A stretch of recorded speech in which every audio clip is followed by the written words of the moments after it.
Hi everyone. I'm just packing because I'm about to go down to London for the next couple of days.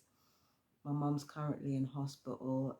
She's currently in hospital with a chest infection, so she's in a lot of pain and she's very frail because she's not eating. Ordinarily, I wouldn't talk about my mother's health condition on here, and I try as much as possible not to talk about anybody else in my family because, quite frankly, most of my family have been denying the existence of electronic weaponry. So I usually try not to talk about what's going on, but I feel like I have to mention this because there have been similar experiences that I've shared with my mother. Now, I haven't gone into detail in the past, but I can go into detail now. The first thing in common that I share with my mother is that when I was younger and she was in her 30s and 40s, she used to get blurred eyesight, which is something that a lot of targeted individuals complained about. Another thing that my mum would complain about, like when she was able to walk and talk, was, she used to get pain in her elbow and in her knees because of the cartilage being worn away. Now, as I'm a targeted individual, right, and as I am always made aware of weapons being fired on my body, right, that's what kind of made me put two and two together, that they were doing the same thing to my mum, and that everything that's been done to me has probably been done intergenerationally.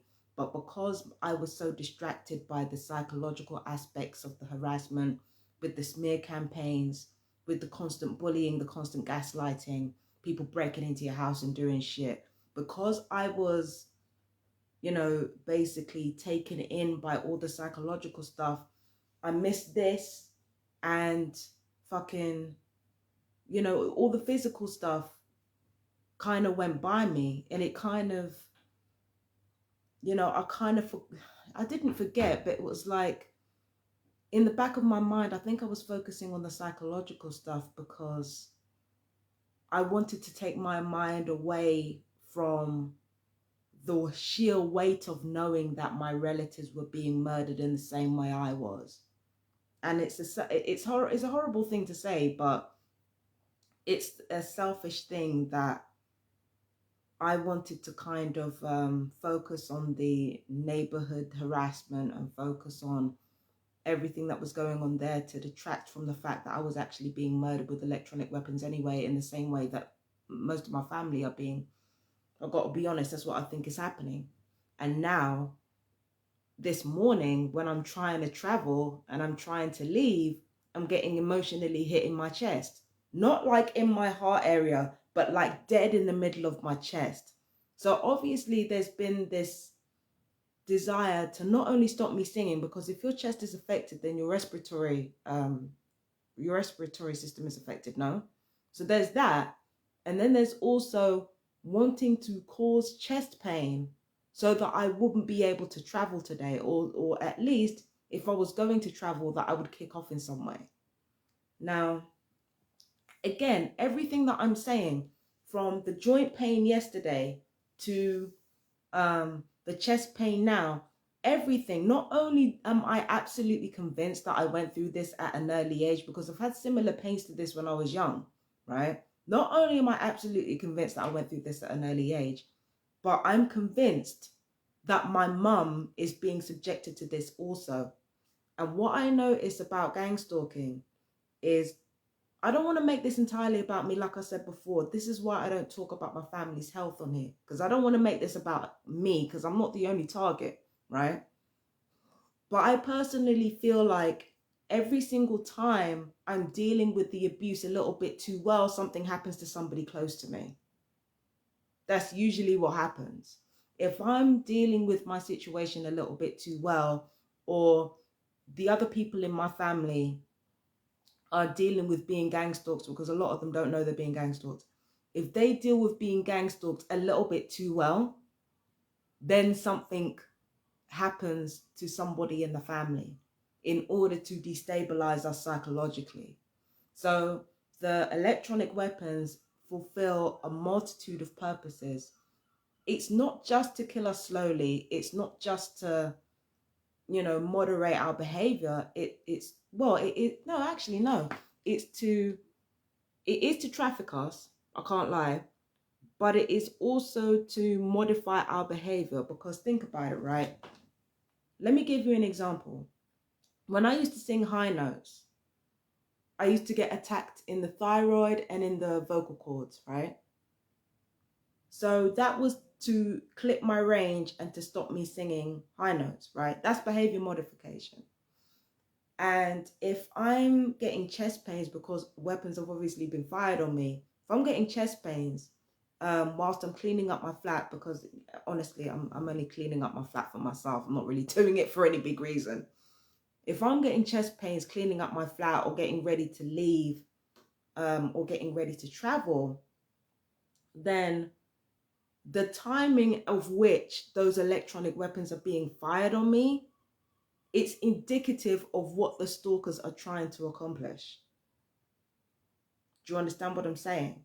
So it was going through all of this today, and it's going through the joint pain yesterday. It was going through all that kind of compelled me to make this video.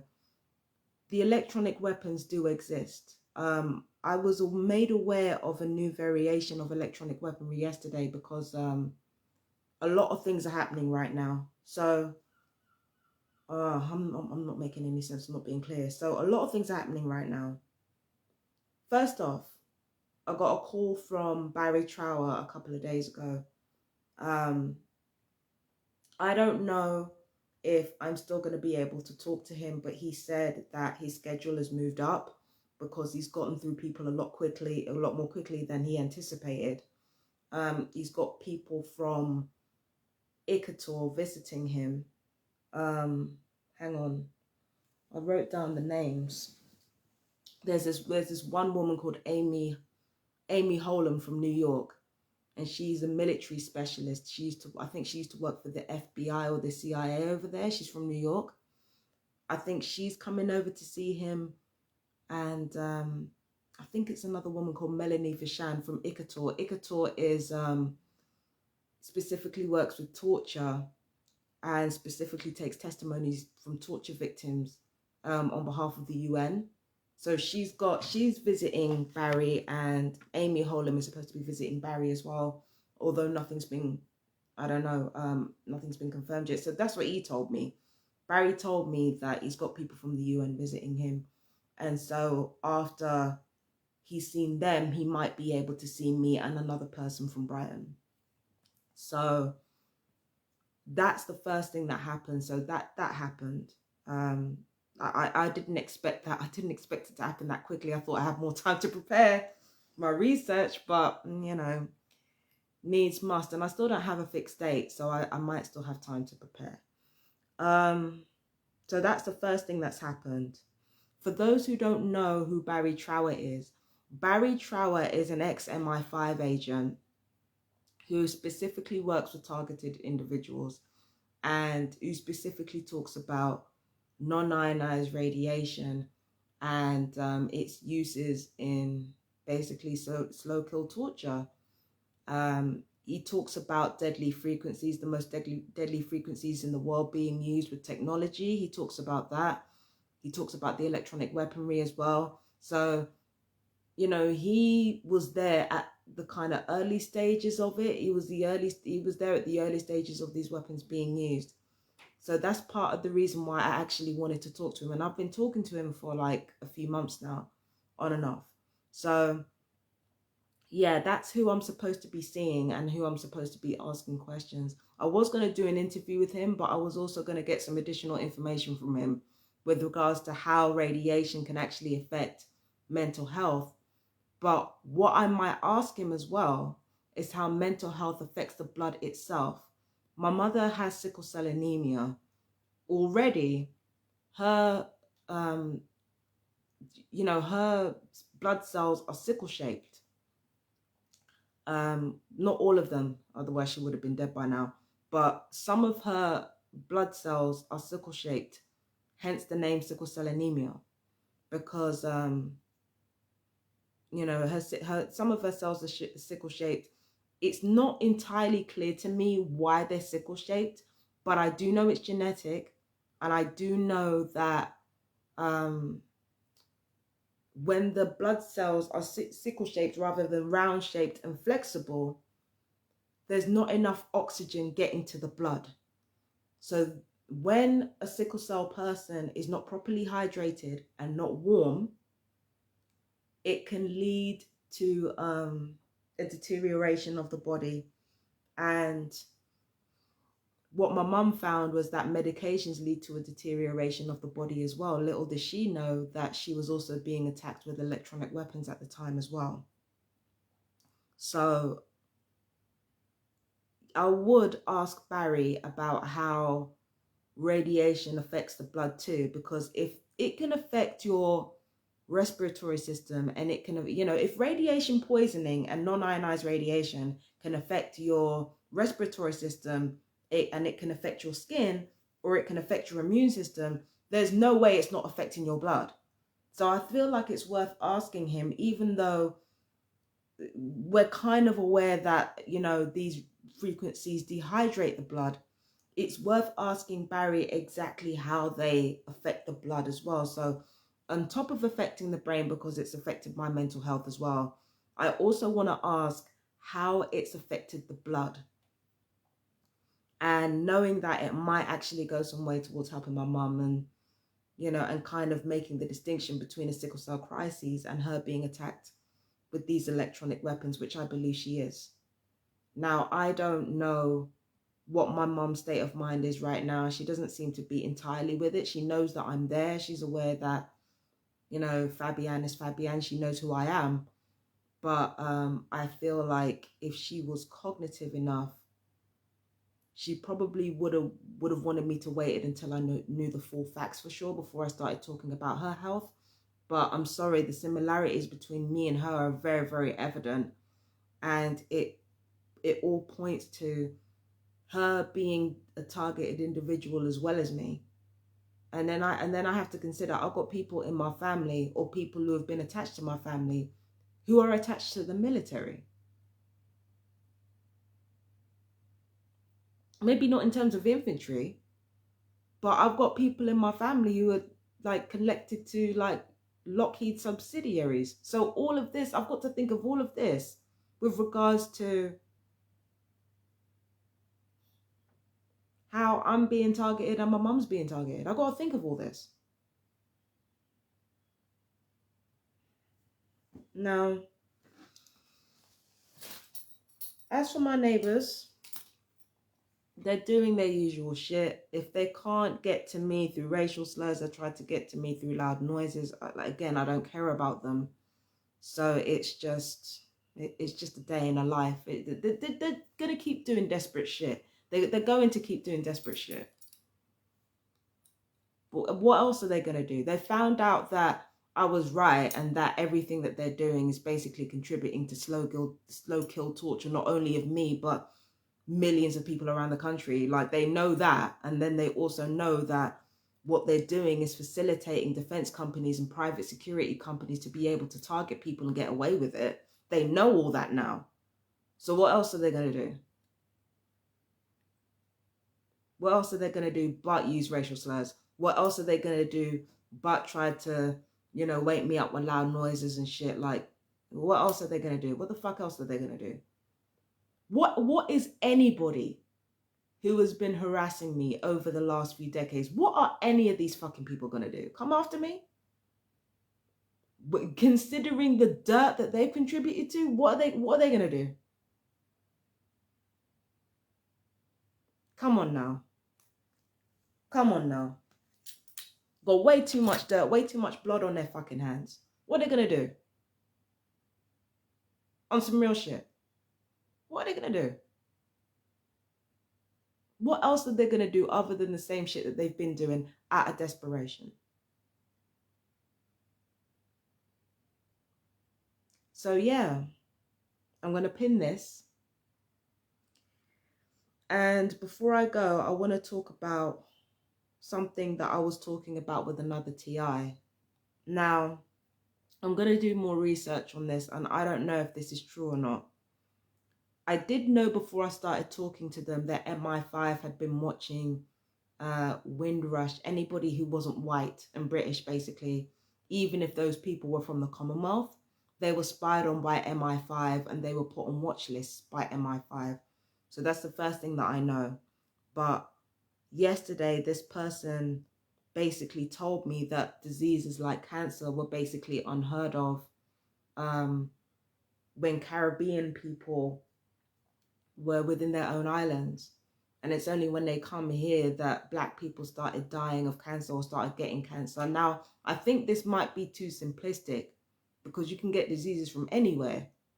But I think that there might be some truth to that. And I think considering that this particular TI that I've been talking to has been to other countries because they had a relative or have a relative who worked for the UN, right? So this person's been to all kinds of different countries and they've seen firsthand the use of voice to skull, the use of electronic weaponry on the body, and the use of frequencies in order to affect people's mood. So this person's seen it firsthand, and this person's telling me, you know, cancer's basically unheard of before Black people came here. And now Black people come here, you've got Black people dying of cancer left and right. So it seems like there's a connection between radiation poisoning and the cancer. And you have to remember, targeted individuals have died of cancer as well. But again, I have to do more research on this. I can't just take the word of somebody that's been through certain things, even if they are really experienced and even if they are really trustworthy. I can't just take their word for it. I have to do my own research. But that's what we were talking about yesterday. We were talking about the fact that, you know, many Black people were being targeted by MI5 and probably still are. And then on top of that, you know, there never used to be that much cancer before Black people came here. So personally, I think that that's something that I have to be careful with, that type of information there. Because the truth of the matter is, right, is that it doesn't matter what race you belong to, that can be used against you. If you are a person of white privilege, right, and you start talking about electronic weaponry, this is what I've experienced from white people who have been through this. Even when they have obvious burns on their skin from where the electronic weapons have hit, even when they have obvious dermatitis from where the weapons have hit, even when white people have proof that they're being abused, especially if they're women, right? That privilege, that white privilege that sees you get, you know, faster medical treatment than other people of color, that white privilege, that is directly used against them in order to medicate them and in order to have them hospitalized. One friend of mine who's white, okay, you've seen the burns all over her body. If she wasn't white, they wouldn't be so quick to hospitalize her. They wouldn't be so quick to hospitalize her. They wouldn't be so quick to do that. Nor would they be so quick to want to medicate her. Whereas with me as a Black person, I'm getting harassment left and right, left and right, left and right. But because I'm Black, and because we have a history of Black abuse and neglect in this country, because there's either a slower desire to treat Black people in this country, or when Black people are finally treated, it is usually too late with the strongest medication. So my experiences have been that I could talk about this shit as much as I wanted to. It would take a really extreme situation to have me hospitalized and have me medicated. But unless, you know, you have to notice, right, that both the white privilege of white TIs and the Black oppression of Black TIs, and in between you have brown people going through this shit, they are used against you. It doesn't matter if you're white as a TI, if you have white privilege within the medical profession, if you have white privilege, that's used against you. If you're Black and you have a history of being neglected by the NHS, that's used against you. So it doesn't matter what race you belong to as a TI. Race only matters in terms of how people perceive race and how people are treated within a systemically racist system. But make no mistake about it, it doesn't matter what side of the equation you're on as a TI. If you're a white person, you will always have white privilege, but that white privilege will be used against you. Just like if you're oppressed as a black person, and I am oppressed as a black person, I don't feel oppressed in my day-to-day or individual life, but systemically I'm an oppressed minority. Well, I'm an oppressed person, not an oppressed minority. But systemically, I'm an oppressed individual. So that can be used in order to ignore my physical health symptoms with regards to non-ionized radiation. It can be used to prolong my mental health suffering, to ensure that I only end up in hospital if I become a threat to the perps operation. Not a threat to their safety, not a threat to their lives, but a threat to the operation of gang stalking. It's only then when past outbursts might be used against me in order to try to get me locked up. So that is how Black oppression is used against me as a targeted individual. In order to conceal all the injuries that are being caused to me daily, the bone loss as a result of the targeting, the chest pains as a result of the targeting, the cartilage loss as a result of the targeting, all of these things are basically ignored and neglected deliberately, partially because I'm Black and partially because I'm a TI, until it gets really, really bad and the body is severely weakened, by which point the NHS will step in with their strongest drugs and say, here, take this if you want to live.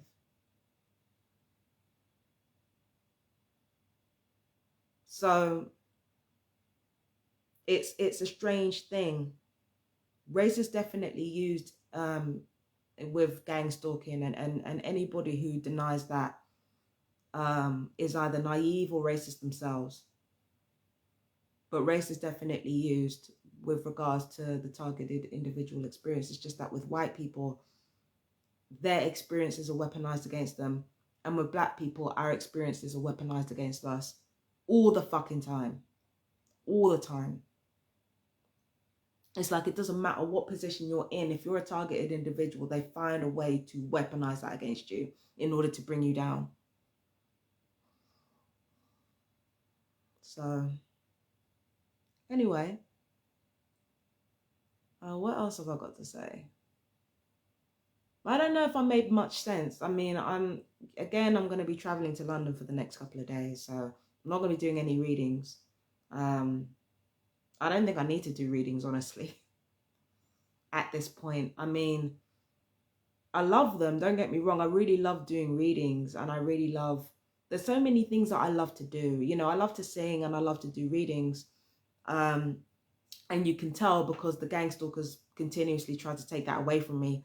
But I feel like putting the pieces together in order to solve the murder, potentially the murder of several members of my family, I think that's got to take priority. So I'm always going to do my readings and I'm always going to do my singing, but they don't take priority. What takes priority is solving the murder, solving the murders of several people around this, around the planet. And also solving the murders of my family. And just because you don't hear from me, it doesn't mean I'm not working on it. I am working on it. Quite diligently, in fact. It's just that, the more psychological abuse I go through is the more that I need to let off steam. Or, better yet, the more the psychological abuse affects me, the more I need to let off steam. I've been through psychological abuse, but it hasn't affected me as much as the gang stalkers have wanted it to. So I haven't been online as much. Okay, so yeah, I can't remember what else I have to say. I have to give that time. Yeah. So to recap, Barry Trow wants to talk to me. He wants to help me out as much as he can with the TI stuff. Quite frankly, if you're a TI, Barry's going to do whatever it is that he needs to do in order to help you anyway, because he wants to help as many people as he can whilst he can do it. And you can find, yeah. He's gonna try to help as many people as he can. I want to tell you where to find him, but I don't want to overload him because he has like a waiting list going back years. So I don't want to overload him. But yeah, like he's one of those people where any opportunity to help TIs, he's gonna do it. He's going to do it. So at some point, I will have that discussion with him, and I will talk to him face to face. So that's the first thing. He called me. Our face-to-face meeting might speed up. It might speed up. It might be next year that I see him rather than the year after. That's the first thing. The second thing is that I'm starting going through similar symptoms to my mum, loss of cartilage, you know, bone loss, all that type of stuff. Same thing my mum went through. And next thing you know it, in her 60s, she's having strokes left and right. That's them. That's the weapons. That's the fucking weapons. That's the fucking weapons causing that amount of strokes and people dropping dead at young age. That's the weapons. That's non-ionized radiation. And that's the weaponry. So that's the second thing. Third thing is that I'm going to be in London for the next couple of days. So let's see what happens there. Hopefully I can see some parts of London before I come back here and I don't end up too tired. But, you know, let's see what happens. Yeah. I hope what I said made sense. I hope everything that I said made sense. I'm going to watch it back. I'm sure because of the amount of times that those weapons have been fired on my head, I'm sure that some of the sentences I've come out with have sounded like gobbledygook at some point. But yeah. Anyway, peace and blessings, everybody. I love you guys so much. And yeah, stay strong. You got this. Bye-bye.